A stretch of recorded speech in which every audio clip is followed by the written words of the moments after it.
नमस्कार, news our के विशेष कार्यक्रम नेशनल वॉइस में आपका स्वागत है। मैं हूं देवेंद्र कुशवाहा। हम इस कार्यक्रम में करते हैं देश प्रदेश के गंभीर मुद्दों पर विद्वानों से चर्चा। आज नेशनल वॉइस का विषय है राहुल गांधी का एक ऐसा बयान जिसमें उन्होंने इंडियन स्टेट के खिलाफ लड़ाई की बात की है, जिसे लेकर राजनीतिक गलियारों में जंग छिड़ गई है। आखिर राहुल गांधी के मुंह से कैसे निकल गई इंडियन स्टेट के खिलाफ लड़ने की बात? क्या है उनके बयान के मायने और क्यों छिड़ी है जंग? आज इसी मुद्दे पर करेंगे चर्चा। तो आइए शुरू करते हैं नेशनल वॉइस।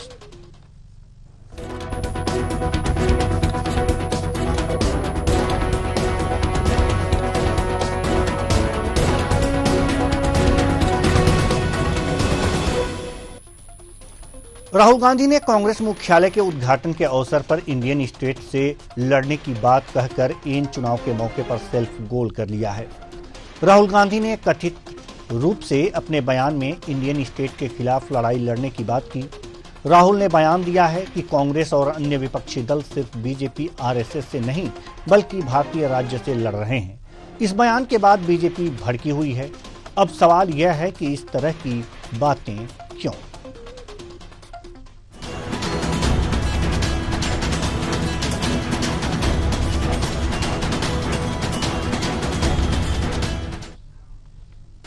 राहुल ने अपने बयान में कहा है कि आरएसएस की विचारधारा जैसी कांग्रेस की विचारधारा हजारों साल पुरानी है और ये हजारों सालों से आरएसएस की विचारधारा से लड़ रही है। ऐसा मत सोचिए कि हम निष्पक्ष लड़ाई लड़ रहे हैं, इसमें कोई निष्पक्षता नहीं है। अगर आप मानते हैं कि हम बीजेपी या आरएसएस से लड़ रहे हैं तो आप समझ नहीं पाए हैं कि क्या हो रहा है। बीजेपी और आरएसएस ने हमारे देश की हर संस्था पर कब्जा कर लिया है। अब हम बीजेपी, आरएसएस और इंडियन स्टेट से ही लड़ रहे हैं। कांग्रेस सांसद ने आगे कहा कि हमें नहीं पता कि हमारी संस्थाएं काम कर रही हैं या नहीं। यह बिल्कुल स्पष्ट है कि मीडिया क्या कर रहा है। यहां तक कि लोग भी जानते हैं कि मीडिया अब स्वतंत्र और निष्पक्ष नहीं रहा। सुनते हैं पहले उनके बयान। We are now fighting the BJP, the RSS and the Indian state itself of a centralized understanding. Mohan Bhagwat has the audacity to inform the nation every 2 or 3 days what he thinks about the independence movement, what he thinks about the constitution. In fact, what he has said yesterday is treason, because it is stating that the constitution is invalid. It is stating that everything, the fight against the British was invalid, and he has the audacity to say this publicly. In any other country, he would be arrested and tried. That is the fact, right? To say that India did not get independence in 1947 is an insult to every single Indian person. And it's about time we stop listening to this nonsense that these people think they can just keep parroting out and shouting and screaming, right? That is the crux of it. The Congress party has worked with the Indian people. It has built the success of this country. And it has built the success of this country on the foundations of the Constitution. Rahul Gandhi के इस बयान पर भाजपा नेता गौरव भाटिया ने कहा है कि एक ऐसा वक्तव्य सामने आया है जिससे हर नागरिक को ठेस लगी है। राहुल गांधी नेता प्रतिपक्ष हैं। भारत का नेता प्रतिपक्ष कहता है कि हम भारत से लड़ रहे हैं। भारत को एक वफादार और जिम्मेदार नेता प्रतिपक्ष चाहिए। उन्होंने कहा कि राहुल गांधी के शब्द, क्रियाएं और विश्वास भारत की एकता और संप्रभुता को नुकसान पहुंचाते हैं। ये पहली बार नहीं है कि राहुल गांधी ने इस प्रकार का बयान दिया है। आप ऐसे वक्तव्य क्यों देते हैं? The fight is against the Indian state itself. ये बहुत चिंताजनक बात है। Rahul Gandhi says, and I quote, "We are now fighting not just the BJP, the RSS, but the Indian state itself." Bharat से लड़ रहे हैं। राहुल गांधी जी नेता प्रतिपक्ष भारत के हैं। संविधान जिसकी शपथ ली है वो भारत का है। और नेता प्रतिपक्ष भारत का कहता है कि हम भारत स्टेट से लड़ रहे हैं। भाजपा अध्यक्ष जेपी नड्डा ने सोशल मीडिया पर लिखा, राहुल गांधी ने स्पष्ट कर दिया है कि वे भारत से लड़ रहे हैं। ये लोग भारत को और कमजोर करना चाहते हैं। जेपी नड्डा ने कहा कि कांग्रेस का गंदा सच उनके नेता ने ही उजागर कर दिया है।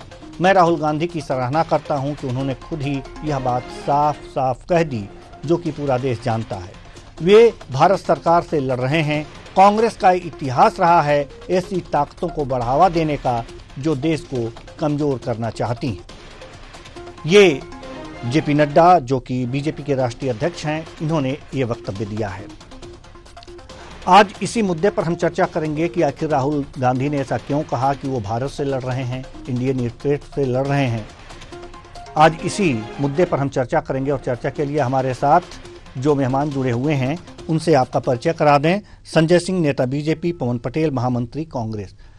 दोनों मेहमानों का बहुत बहुत स्वागत है हमारे इस कार्यक्रम में। चर्चा की हम शुरुआत करेंगे। चर्चा की शुरुआत पवन पटेल जी, महामंत्री कांग्रेस, आपसे। राहुल गांधी ने जो बातें कही हैं उस पर जंग छिड़ी हुई है इस वक्त राजनीतिक गलियारों में। भारत से लड़ रहे हैं, भारतीय स्टेट से लड़ रहे हैं, इसका मतलब क्या है? देखिए, भारतीय समझना होगा कि भारतीय जनता पार्टी की फितरत क्या है। वो क्या पेश करना चाहते हैं, किस चीज को कट पेस्ट करने में भारतीय जनता पार्टी की आईटी सेल को महारत हासिल है। ये उसी का नमूना हमेशा दिखाते रहते हैं। राहुल गांधी जी का अगर पूरा वक्तव्य कोई सुनेगा तो उसमें उन्होंने क्लियर किया है कि जो संस्थाएं निष्पक्ष होनी चाहिए, आज वो संस्थाएं भारतीय जनता पार्टी और संघ के दबाव में काम कर रही है, चाहे ईडी हो, चाहे ईसी हो, चाहे सीबीआई हो, चाहे आईटी हो। इससे अनेकों उदाहरण देखे कि जो विपक्ष का है उसकी आईडी भेज दी जाती है। इलेक्शन कमीशन अब अपना रोल किस तरह अदा करना, दिल्ली की कोई दुनिया देख रही, कोई पैसे बांट रहा, कोई सोने बांट रहा, कोई जूता बांट रहा है, कोई त्रिशूल लेकर के लहरा रहा है। ईडी का कोई ऐसा ही पता नहीं लगता, कहीं सो रही है। तो उस वक्तव्य में उन्होंने ये बयान दिया, इस टाइप का हालात हमारे प्रदेश में हो गए हैं हर जगह की, उससे भी हमें लड़ना पड़ रहा, तो अपने आप क्लियर है। ऐसी तरह आपको याद होगा कि अपने मध्य प्रदेश में राजा पटेलिया जी ने बयान दिया था, पूरा बयान नहीं, आधा कट पेस्ट करके उसको भी पेश किया, फिर बाद में कोर्ट ने उनको बताया कि कोई गलती नहीं, कोर्ट से छूट गई, इतना बड़ा गुनाह नहीं बताया गया है। भारतीय जनता पार्टी की फितरत है। उन्होंने क्या कहा है ये बहस का विषय होना नहीं चाहिए। उस पूरे उनके वक्तव्य को, उनके पूरे बयान को अगर सुनेंगे तो उसमें क्लियर किया उन्होंने, इसकी कोई बहस नहीं होनी चाहिए। लेकिन भारतीय जनता पार्टी जो उसमें महारत हासिल है, अभी ऐसे भगवत जी ने क्या बयान दिया था कि जिस दिन राम मंदिर की प्रतिष्ठा हुई उस दिन देश आजाद हुआ है, उस दिन स्वतंत्रता दिवस मनाना चाहिए। मतलब जितने लोगों ने अपने प्राणों की आहुति दी स्वतंत्रता संग्राम सेनानी, उनके त्याग और बलिदान की कोई वैल्यू नहीं है। इस तरह के भगवत मोहन सिंह ने बयान दिया था, ये बयान बड़ा अच्छा है। समस्या इस बात की कि भारतीय जनता पार्टी का दोहरा चरित्र है। मोदी जी अगर जाके विदेश में कुछ भी कहेंगे तो बहुत अच्छा कहेंगे, भले देश के विरोध से बात करें, और अगर राहुल गांधी जी वहां जाके सच कबूल करेंगे तो उसको गलत मुड़तोड़ मरोड़ करके पेश करने का प्रयास किया जाता है। तो भारतीय जनता पार्टी को महारत हासिल उसमें कर रही है। जनता अच्छी तरह से जान गई, जनता ने शुरुआत कर दिया, इनकी हकीकत को पहचानती हो, 400 पार की हवा निकाल दिया। अभी मध्य प्रदेश में देखा आपने किस तरह कांग्रेस पार्टी को जीत मिली, अब उस पर बढ़ रही भारतीय जनता पार्टी अपने झूठ को लेकर के आगे चल रही है। चलिए, हमारे साथ मनीष अग्रवाल जी आ गए हैं, राजनीतिक विश्लेषक। आपका बहुत बहुत स्वागत है हमारे इस कार्यक्रम में। चर्चा की शुरुआत हो चुकी है, आएंगे हम आपके पास, लेकिन समय है संजय सिंह, नेता बीजेपी। पवन पटेल जी ने कहा है कि पूरे वक्तव्य को आपने नहीं सुना। अगर पूरे वक्तव्य को आप सुने होते तो कोई बहुत बड़ी बात उन्होंने नहीं कही है। बहुत जी, क्या कहेंगे आप संजय जी? देवेंद्र जी, अब पवन पटेल जी के सामने तो समस्या है, इनके सामने बहुत बड़ी दिक्कत है, राहुल गांधी को डिफेंड करना है। राहुल गांधी ने एक शब्द इस्तेमाल किया था मोहन भागवत जी के टर्म में, ऑडेसिटी, मतलब दुस्साहस करते हैं बार बार बोलने का। तो मैं ये कहना चाहूंगा कि राहुल गांधी की ऑडेसिटी है ये, जो देश के खिलाफ बोल रहे हैं, ये बार बार बोलते हैं भारत की संस्कृति, भारत के धर्म, भारत के मंदिरों के खिलाफ, भारत की व्यवस्था के खिलाफ। राहुल गांधी के साथ दिक्कत क्या है देवेंद्र जी, इसको समझने की बहुत आवश्यकता है। राहुल गांधी बहुत बेचैन और बौखलाए हुए हैं कि इस गांधी परिवार को, तथाकथित गांधी परिवार को ये उम्मीद नहीं थी कि मैं हम इतने दिनों सत्ता के बाहर रहेंगे, सत्ता पर विशेषाधिकार का एक इनका है कि इस देश में शासक हम ही हैं। अब राहुल गांधी तो समझते हैं ना कि देश को जैसे इनके पूर्वजों ने चलाया, खुद राहुल गांधी और सोनिया गांधी मनमोहन सिंह को कठपुतली प्रधानमंत्री बना के बैठा रखा था, सत्ता ये दोनों माँ बेटे चला रहे थे, तो छटपटाहट इनके अंदर है कि हम क्यों नहीं सत्ता चला रहे, क्योंकि सत्ता का सुख भोगा है इन लोगों ने। अब जो सत्ता का सुख राज परिवार रहा हो, अब उससे सत्ता छिन जाए, एक गरीब माँ का बेटा अगर सत्ता छीन ले तो बेचैनी लाजमी है। अब इसमें इनका थोड़ा वैचारिक भी है। मैं एक बात कहना चाहूंगा, कमल पटेल जी को बुरा लगेगा और कांग्रेसियों को बुरा लगेगा। राहुल गांधी कह रहे हैं इंडियन स्टेट के खिलाफ फाइट कर रहे हैं हम। तो देखिए, इंडियन स्टेट या भारत के संविधान को कितना महत्व देते हैं, मैं एक आपको सामने कोट करना चाहता हूं, बहुत पुरानी बात है। राहुल की माता जी सोनिया गांधी, और ये बात पहले भी आ चुकी, इधर दब गई, मैं फिर उठा रहा हूं इस बात को। उनकी शादी 1967 या 68 में राजीव गांधी जी के साथ हुई थी, और ये बड़ा गंभीर मामला है। उसके बाद मैडम सोनिया गांधी प्रधानमंत्री निवास में 1983 तक बगैर नागरिकता के रही हैं इस देश के अंदर। अब आप समझ लीजिए कितना विशेषाधिकार था इस परिवार के साथ। सामान्य नागरिक होता तो जेल में होता बगैर नागरिकता के, लेकिन क्योंकि गांधी परिवार से थे, इंदिरा जी की बहू थी, तो इसलिए कोई ना बोल सकता था, ना छेड़ सकता था, ना मुकदमा दर्ज करा सकता था। और ये इसी कारण से ये बेचैनी है विशेषाधिकार का। उसी में राहुल गांधी की जो टीम है, और राहुल गांधी की सोच को हम लोगों को तभी समझ लेना चाहिए था, और बहुत से लोगों ने समझा था जब राहुल गांधी जेएनयू के टुकड़े टुकड़े गैंग के साथ जाके खड़े हुए। कन्हैया कुमार जैसे इनके बड़े प्रिय मित्र हैं, टुकड़े टुकड़े गैंग के साथ खड़े होने वाले तो इंडियन स्टेट से फाइट करने की बात करेंगे। दूसरा एक और है सवाल महत्वपूर्ण, राहुल गांधी जी जिस कॉन्स्टिट्यूंसी को एड्रेस कर रहे हैं, मतलब इनका जो वोट बैंक है वो टोटली मुस्लिम वोट बैंक है। अब उसको खुश करने के लिए, और क्योंकि वायनाड से चुनाव लड़ चुके हैं 2 बार, उनको तब उत्तर प्रदेश के हिंदू मतदाताओं पर भरोसा नहीं था, तो भाग के चले गए थे। खैर, हमारी भी मेंटेलिटी ऐसे, हिंदू बहुत जल्दी माफ कर देता है, अमेठी से आगे जीत गए इस बार। लेकिन तब इन्होंने हिंदुओं पर भरोसा नहीं किया था, तब ये गए थे वायनाड। और इनके साथी कौन है उसको समझने की कोशिश करिए। इंडियन यूनियन मुस्लिम लीग, जो जिन्ना का अवशेष है, जो जिन्ना के दुमछल्ले हैं, जमाते इस्लामी उनकी सपोर्टर है, पीएफआई सपोर्टर है, इस तरह के लोग हैं वहां। तो अब राहुल गांधी को ये एड्रेस करना ही करना है। चलिए, और दूसरी बात, मैं एक बात और कह देना चाहता हूं, आप संघ और भाजपा में बहुत अटैक करते हैं। राहुल जी, आपके नाना कौन थे? आप बहुत फासिस्ट और इसकी बात करते हैं ना हम लोगों से। आपके नाना स्टेफेनो माइनो मुसोलिनी की फौज में, हिटलर का जो इटली का मुसोलिनी था, तानाशाह डिक्टेटर, उसकी फौज में आपके नाना सर्व करते थे एज ए सोल्जर। ठीक, अब हम इसको क्या कहें? तो ये जो राहुल गांधी का एक अथॉरिटेटिव है, और इनकी जो पूरी मंडली है विदेशों में, जो सनातन को समाप्त करना चाहती है, डिसमेंटलिंग ऑफ हिंदुत्व है यूएस में, वो सब इनके संगी साथी है। तो स्वाभाविक से राहुल गांधी वही बोलेंगे। और मेन बेचैनी छटपटाहट है सत्ता ना होने की। अब इंडियन स्टेट का मतलब क्या होता है? We the people of India.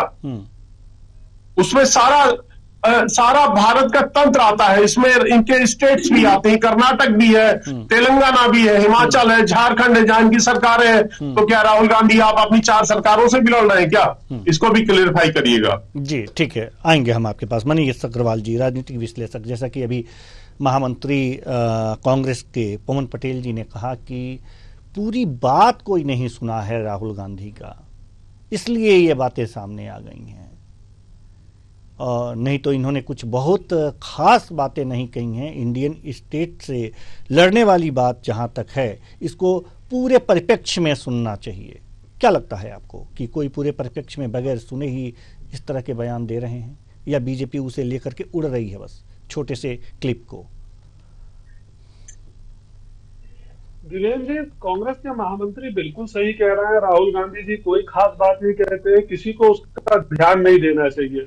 लेकिन जो बातें इसमें ध्यान देने लायक है वो ये है कि जो डीप स्टेट में सकते हैं ना, वही इंडियन स्टेट नाम का ये टर्म लाते हैं। ये टर्म कौन इस्तेमाल करता है? नक्सलवादी इस्तेमाल करते हैं, माओवादी इस्तेमाल करते हैं, कश्मीर के आतंकवादी इस्तेमाल करते हैं। दूसरे, अगर उनका इंडियन स्टेट में विश्वास नहीं है, इस समय वो एलओपी के पर है, कैबिनेट मंत्री का दर्जा होता है, कैबिनेट मंत्री की उन्हें सुविधाएं मिलती हैं, इन चीजों को तो वो डिसोन नहीं करते, चीजों के तो वो हमेशा तैयार रहते हैं। बिल्कुल सही कह रहे थे। कांग्रेस की छटपटाहट क्या है कि मुस्लिम वोट बैंक जो भारत का, वो इकट्ठा रखना है और उसके साथ जो दलित, जो पिछड़ा के विरोध में वो इकट्ठा एकजुट करके किसी ना किसी प्रकार सरकार बनानी है। आप देखिए, एक दिन पहले वो सीलमपुर में सूद के करते, इस तरीके की बातें करते, वो मुस्लिम जनाधार के संग दलित और पिछड़े को इकट्ठा करके किसी न किसी दिशा में आना चाहिए। आज ही घटना है, सब जोट आ रही है कि हिडनबर्ग कंपनी ने कांग्रेस को लेकर हमला करती थी, वोट में जाती थी, आज वो कंपनी बंद हो गई। क्या उसकी विश्वसनीयता है? आपने उस कंपनी के परिप्रेक्ष्य में देश के प्रधानमंत्री पे सवाल उठाया। आज ट्रम्प शासन आने की तैयारी में है, अमेरिका में वो कंपनी ही शट डाउन हो गई है। अब इसकी जिम्मेदारी कौन लेगा? क्या वो सारे आरोप झूठे थे? क्या वो कंपनी गलत थी? आपको एक चीज ध्यान रखनी होगी, अगर भाजपा शासन में नहीं थी, पहले जनता पार्टी थी, संघर्ष करती थी, जेपी वगैरह संघर्ष करते थे, तो क्या वो लोग देश विरोधी बात करते थे, संघर्ष करते थे, कांग्रेस का विरोध करते थे, देश का विरोध नहीं करते थे? संवैधानिक संस्थाएं कांग्रेस के पास 55 से 60 साल तक रही हैं, तो क्या उसका और पार्टी विरोध करा? क्या और पार्टियों ने उस पर अविश्वास जताया? उन्होंने अपना वोट बैंक तैयार करा, सरकारें बनाई, तो नाव जीते, लड़ने की कोशिश करी। आज कांग्रेस कुछ राज्यों में सरकार है, कुछ राज्यों में उनकी सहयोग की सरकार है। क्या उन सरकारों का इस देश में विश्वास नहीं है? क्या वो सरकारें इस देश के संविधान से नहीं चल रही हैं? तो वो शासन कैसे कर रही हैं? जी, आपको ये जनता को समझाना पड़ेगा। आपने कोई भी ऐसी चीज है जो आपका कहना है कॉन्टेक्स्ट में नहीं, तो क्या कल से आज तक उसका कोई खया किसी अधिकारी ने ये कहा कि ये गलत बोला गया है? नहीं कहा। लेकिन आप देश में जो सेंटिमेंट लाना चाहते हैं वो आ नहीं पाएगा। आप देखिए, किसान आंदोलन से कैसा माहौल बनाया गया था। ये तो अच्छा हुआ कि कांग्रेस हरियाणा नहीं जीती, वरना ये लोग दिल्ली को सीज में डाल देते, पंजाब हरियाणा की तरफ से किसानों के रास्ते खोल के। ठीक है, ठीक है, आएंगे हम आपके पास। चाहते हैं कि देश में ऐसा वातावरण हो। बहुत कोशिश 26 जनवरी को जो किसानों ने प्रदर्शन करा था, इस गोली और एक देश में माहौल क्रिएट हो। लेकिन मैं करूंगा प्रधानमंत्री मोदी जी और अमित शाह के धक्के इन समस्याओं को और समय को देते रहते हैं। जी, पवन पटेल जी कुछ कहना चाह रहे थे। नहीं, कहना तो बहुत कुछ चाह रहे हैं। मनीष जी ने तो पूरा वही खोल के रख दिया एकदम कि क्या बोलना चाहिए क्या नहीं है। चलिए, एक तो भारतीय जनता पार्टी के लोग और उनकी पैरवी करने वाले लोग, संविधान हत्या दिवस मनाने वाली पार्टी के लोग, 53 साल तक तिरंगे का अपमान करने वाले लोग और उसके बाद झंडा लेकर के सबसे बड़े झंडे के पैरोकार बनने वाले लोग आज पैरवी कर रहे हैं। आज ये बात करते पूरा इतिहास ला के रख दिया कि संत कुमार कन्हैया कुमार टुकड़े टुकड़े गैंग सरकार किसकी है?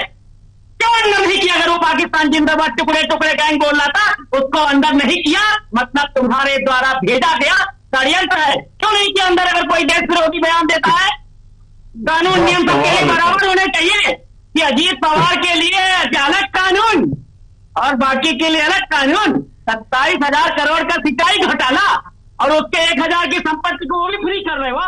ये दोहरा चरित्र भारतीय जनता पार्टी का जो है। हम सिंपल सी बात कर रहे हैं कि किस संदर्भ में समझाने का प्रयास कर रहे हैं, पूरा सुन लो आप तो अपने आप समझ में जाएगा। लेकिन सुनो तब, देखो तब, जब आपके आंखों में चश्मा ना लगा हो किसी चीज का। अब आप चश्मा लगा के देखोगे तो थोड़ी समझ में आएगा। 400 पार की हवा निकाल दी। सबसे बड़ी झूठी पार्टी भारतीय जनता पार्टी। 10 जिन सबसे ज्यादा बातों को प्रचारित और प्रसारित किया, उनको पूरा किया हो तो बता दीजिए। अब इनकी नजरों में इलेक्ट्रॉन बॉन्ड बड़ा अच्छा था, इनकी नजरों में प्रधानमंत्री आपदा कोष के जगह पीएम केयर फंड खोलना बड़ा अच्छा था, इनकी नजरों में नोटबंदी और लॉकडाउन में जो लाखों लोग मर गए बड़ा अच्छा था। अभी किसान आंदोलन की बात करते 750 किसान शहीद हो गए। अगर काला कानून तीनों कृषि कानून इतने अच्छे थे तो क्यों वापस ले लिया? 750 किसान क्या हमारे देश के नागरिक नहीं थे? उनको शहीद होने दो, उनको आतंकवादी फिलिस्तीनी बोलो। भारतीय जनता पार्टी का दोहरा चरित्र आम जनता के सामने अच्छी तरह से आ चुका है। इनमें हिम्मत नहीं है कि आज की बात करें। भारतीय जनता पार्टी से आप आज की बात करोगे, लाना था इनके पास से 2014 के बाद की बात, आज भी इनके पास बताने लायक नहीं है। आज भी 1976 पहुंच जाते हैं। अरे आप बोलते हो कि कांग्रेस ने बहुत गलत किया, अब आपको मौका मिला तो अपनी बात तो बताओ। जितने वादे किए थे उन वादों को पूरा किया क्या?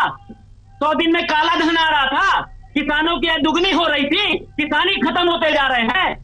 2 करोड़ रोजगार देने का वादा किया था मोदी जी चीख करके, और अब बोलते हैं पकौड़े तलो। इस तरह के जो भारतीय जनता पार्टी सत्ता की भूखी कांग्रेस नहीं है, भाजपा है। भाजपा सत्ता में बने रहने के लिए किसी भी तरह के समझौते करने से कोई गुरेज नहीं, चाहे खरीद फरोख्त करना हो, चाहे ईडी सीआईडी का भय दिखा करके। आज ये बताइए, भाजपा के किसी क्या ईडी की रेट पड़ती है क्या? उसका कोई गुनाहगार होता है क्या? जब कांग्रेस का होता है या किसी और पार्टी का होता, भाजपा में शामिल होता तो कैसे चमत्कार हो जाता है?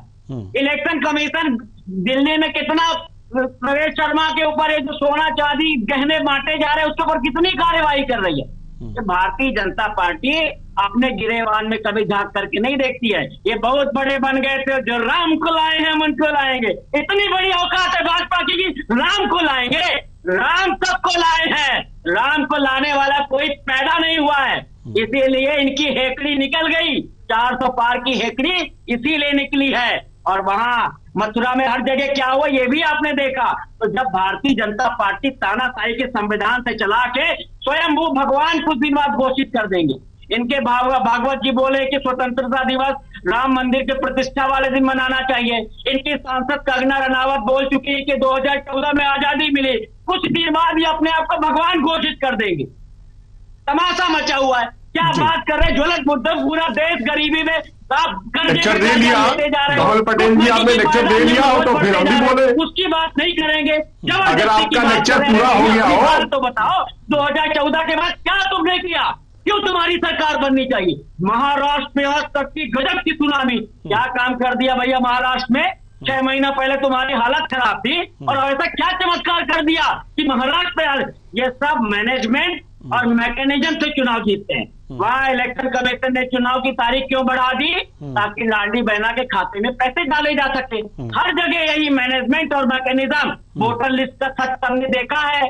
अब जनता जान चुकी है और सबसे निवेदन है कि अब कम से कम बहुत सत्ता में रह लिए, कम से कम जनता के देश हित में काम करिए, इस तरह के मुद्दों की बहस करने के बजाय। चलिए संजय सिंह जी, माफ कीजिएगा, हम संजय सिंह जी आएंगे आपके पास, लेकिन मनीष अग्रवाल जी कुछ कहना चाह रहे हैं। जी मनीष जी।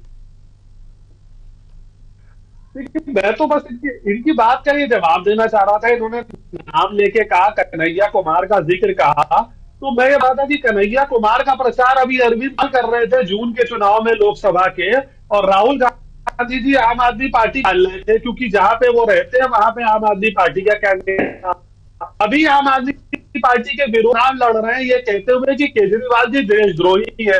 तो क्या 6 महीने पहले पता नहीं था देशद्रोही है? 6 महीने पहले वो साथ में थे क्योंकि केंद्र में सरकार बनने की उम्मीद थी, अब वो देशद्रोही हो गए।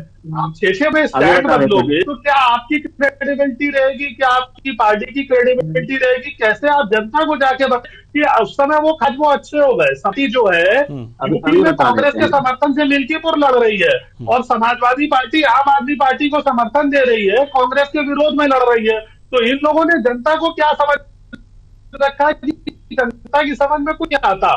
जम्मू कश्मीर में इनकी सरकार चल रही है, प्रधानमंत्री की तारीफ कर रहा है कि आप अपने वादे पूरे कर रहे हैं, आपने जो कहा कर रहे हैं आप आगे भी करेंगे। यहाँ पे प्रधानमंत्री क्या इन्होंने जम्मू कश्मीर में उमर अब्दुल्ला जी की सरकार से समर्थन वापस ले लिया?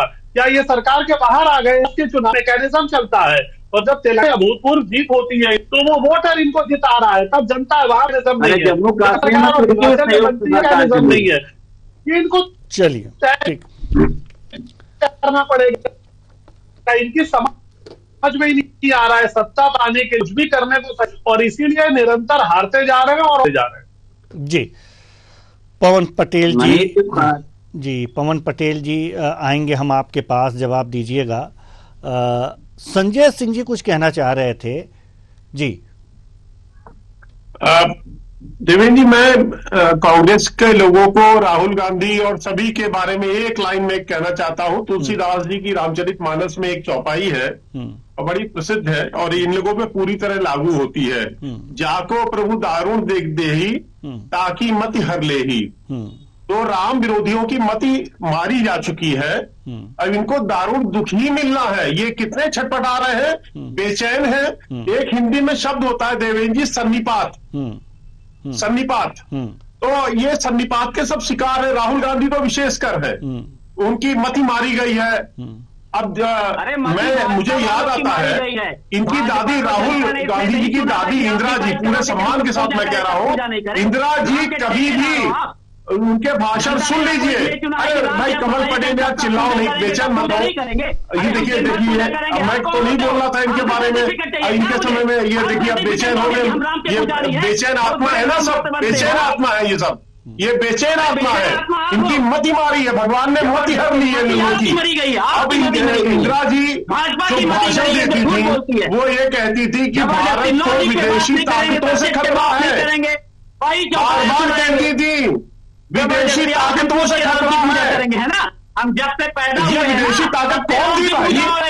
हम जब से पैदा हुए, ये विदेशी ताकत कहां से आई है भारत के अंदर? के ठेकेदार नहीं, ये बार बार कहती थी विदेशी ताकतों से खतरा है। उन्होंने कभी जनसंख्या नाम नहीं लिया था। बात करिए ना। अरे बेशर्मो, कुछ तो शांत करो तुम लोग असलियत में है क्या ना, विदेशी गुलाम हो मानसिकता से। मानसिकता तुम्हारी विदेशी गुलाम होती है, तुम भारतीय हो, बन ही नहीं पा रहे हो। हम तो उस पार्टी के नेता है जो अंग्रेजों ने चिल्लाओ मत करो मेरे, मैं सुन नहीं पा रहा तुम क्या बकवास कर रहे हो। देवेंद्र जी इनकी सुना दीजिए, ये बड़े छटपटाएंगे। ठीक है ठीक है ठीक है ठीक है पवन पटेल जी हम आपके पास आएंगे। नहीं पवन पटेल जी हम आपके पास आएंगे। नहीं पवन पटेल जी हम आपके पास आएंगे। पवन पटेल जी हम आपके पास आएंगे। पहले संजय जी जो कह रहे हैं वो सुन लीजिए। वो जबरदस्ती बोले राम कह रहे हैं, ये ठेकेदार है क्या राम के? ये डिसाइड करेंगे कि हमको पूजा करेंगे, हम पूजा करेंगे नहीं करेंगे। नेता ने सर जो पूजा करना अरे बेशर्म डूब हो जाएंगे चुल्लू में पानी में, तुम कैसे राम पूजा नेता ने तुम्हारी कांग्रेस से एफिडेविट दिया था कि राम काल्पनिक है, मिथक है। अरे बेशर्मो, तुम्हें पानी नहीं मिलता क्यों करने के लिए? तुम राम मंदिर का विरोध करते चले आए। पूरे बाबा के वंशजों ने पूरी ताकत लगाई कि मंदिर ना बनने पाए। चलिए ठीक है संजय जी पवन पटेल जी हमारे ठीक है। संजय जी पवन पटेल जी मनीष अग्रवाल जी के पास चलते हैं। मनीष अग्रवाल जी तुम लोग, तुम्हें कभी मुक्ति नहीं मिलेगी, नोट कर लो। अरे तुम कौन होते हो? ठीक है जी संजय जी पवन पटेल जी, आप दोनों विद्वान हैं। अरे ये माफी देंगे? नहीं आप दोनों विद्वान हैं। संजय जी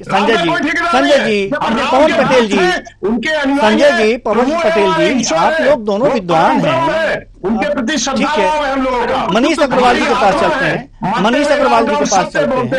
मनीष अग्रवाल जी के पास चलते हैं। बताने की राम के ठेकेदार है, तुम लोग तो कुछ भी नहीं हो। ठीक है संजय जी, ठीक है हवा निकलनी चालू होगी, समझ में आ जाएगा। ठीक है मनीष नहीं समझा पाओगे, देश से बाहर निकाल दिए जाओगे तुम लोग। ठीक है हिंदू और ठीक है संजय जी पवन पटेल जी